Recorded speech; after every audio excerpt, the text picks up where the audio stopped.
എങ്ങനെ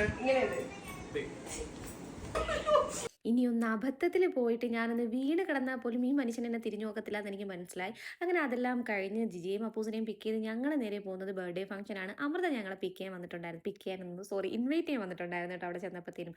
അപ്പം ഇതാണ് നമ്മുടെ ബർത്ത്ഡേ ഗേൾ. ബർത്ത്ഡേ ഗേളിൻ്റെ പേര് വന്നിട്ട് സർഗ്ഗധ്വനിയാണ് കേട്ടോ. ഇതൊരു സംഭവം കണ്ടപ്പോഴാണ് എനിക്ക് സത്യം പറഞ്ഞാൽ മനസ്സിലായത്. അതുവരെയും ഞാൻ വിചാരിച്ച് വെച്ചിരുന്നത് സ്വർഗ്ഗധ്വനി എന്നാണ്. അങ്ങനെ അവിടെ ഞങ്ങൾ ചെന്നപ്പോഴത്തേനും കേക്ക് കട്ടിംഗ് ഒക്കെ കഴിഞ്ഞിട്ടുണ്ടായിരുന്നു. അപ്പോൾ ഇക്കാടെ കൊളീഗ്സ് ഒക്കെ ഉണ്ടായിരുന്നു. അങ്ങനെ ഫോട്ടോസും വീഡിയോസൊക്കെ എടുത്ത് നല്ല അടിപൊളിയായിട്ട് ഫുഡൊക്കെ കഴിച്ച് അതിൻ്റെ ഇടയിൽ യാസോനും അമൃത ഒരു ബലൂണും കൊണ്ട് കൊടുത്തിട്ടുണ്ടായിരുന്നു കേട്ടോ. പിന്നെ പുറത്ത് 2 ഊഞ്ഞാലുണ്ടായിരുന്നു. പിന്നെ പറയണ്ടല്ലോ മേളം. ഞങ്ങളെല്ലാവരും മാറിയും തിരിഞ്ഞ് ഊഞ്ഞാലാടൽ, കഥ പറയൽ, സൊറ പറയൽ, അങ്ങനെ കുറേ ടൈം അവിടെ ആയിരുന്നു സ്പെൻഡ് ചെയ്തിട്ടുണ്ടായിരുന്നു കേട്ടോ.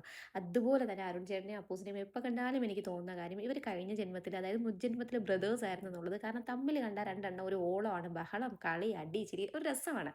അത് കഴിഞ്ഞ് ജിജിയും അപ്പൂസിനെയും കൊണ്ട് പിക്ക് ചെയ്തൊന്ന് ഡ്രോപ്പ് ചെയ്തിട്ട് ഞങ്ങൾ നേരെ ഒന്ന് നടക്കാമെന്ന് വെച്ച് പോയതാണ്. പക്ഷേ ആ ഒരു പ്ലാൻ മാറി. പിന്നെ ഞങ്ങൾ നേരെ കാസം സർബത്തിൽ ചെന്ന് ഓരോ സർബത്ത് കുടിച്ച് നേരെ വീട്ടിൽ പോയി.